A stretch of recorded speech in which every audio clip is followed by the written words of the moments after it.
Well, thank you very much. As we just said, we signed a very important agreement having to do with defense and mutual defense, and I guess you could say mutual offense also.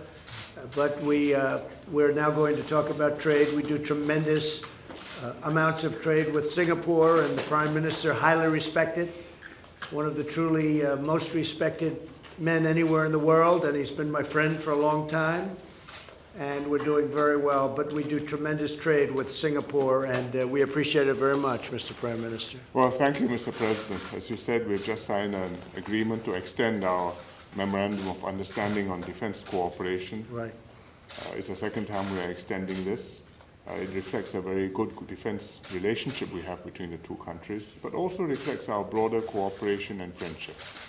And in economics, we have an FTA between the US and Singapore. The volume of trade is substantial, and the volume of investments too.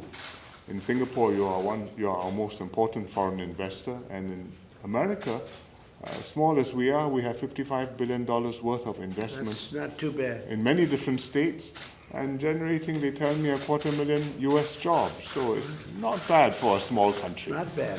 And we'd like to do more, and we hope that you will do more in Singapore and also in the Asia-Pacific region. Well, we had a very successful meeting with Kim Jong-un of North Korea, and it was in Singapore, and people don't give that meeting as much credit as it deserves. The relationship was established, and it was a tremendous success, and we saw each other there, really got to know each other there very well, and you've done a fantastic job. It's a great country. Well, we are very honored to host that first summit between you and Mr. Kim. We are happy that it has helped to turn the situation in Korea around and point it in the right direction, and we wish you every success in continuing to make progress on this very difficult task. Well, thank you. It's moving along pretty well, actually, so thank you very much. That was a great couple of days we spent, and we enjoyed it. Thank you. Thank you very much, Mr. everybody. President, why did you go to the climate change meeting today? What prompted you to pop in there? Because I believe in clean air and clean water. Very simple. We have the cleanest air, we have the cleanest water, cleaner than it's ever been before in our country, and I like clean air and I like clean water. Could you give us a little flavor of your speech tomorrow? Are you going to bring up Iran, North Korea? We're going to bring up a lot, Steve. We have a lot of different things to talk about, and if I talk about everything that we're working on, it would go on for 2 days. But there are a lot of things to talk about. We have a lot of really great relationships, and we have some relationships that are, let's call it in formation. We're being nice.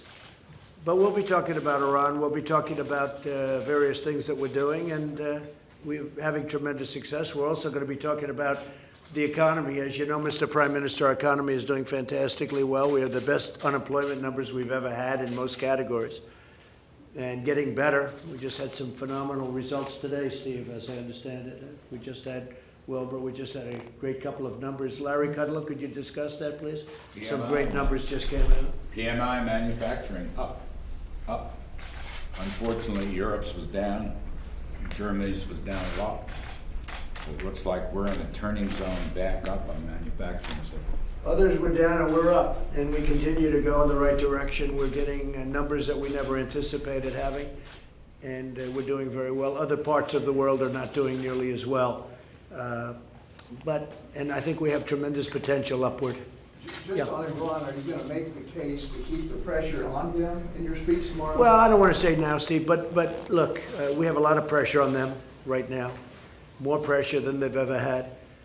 And Iran knows that they're in a position that a lot of things are going to happen. Let me just put it this way. A lot of things are happening with respect to Iran, a lot more than you would know, a lot more than the media knows, but a lot of things are happening. Okay? I'll be discussing it a little bit tomorrow. Anybody else? Mr. President, are you content with the way Rudy Giuliani has been handling the Ukraine? I think he was excellent. I watched him the other night. I haven't watched that show in a long time. I don't watch CNN because it's fake news. But I watched Rudy take apart Fredo. Fredo's performance was incompetent. Rudy took him apart. The press doesn't give him credit because they take little tiny snippets where wherever Rudy was a little bit, if he mispronounces a word, they'll show that. They won't show the whole. Rudy Giuliani took Fredo to the cleaners. first time I've watched CNN in a long time, too. I hate to watch it, because it's so fake.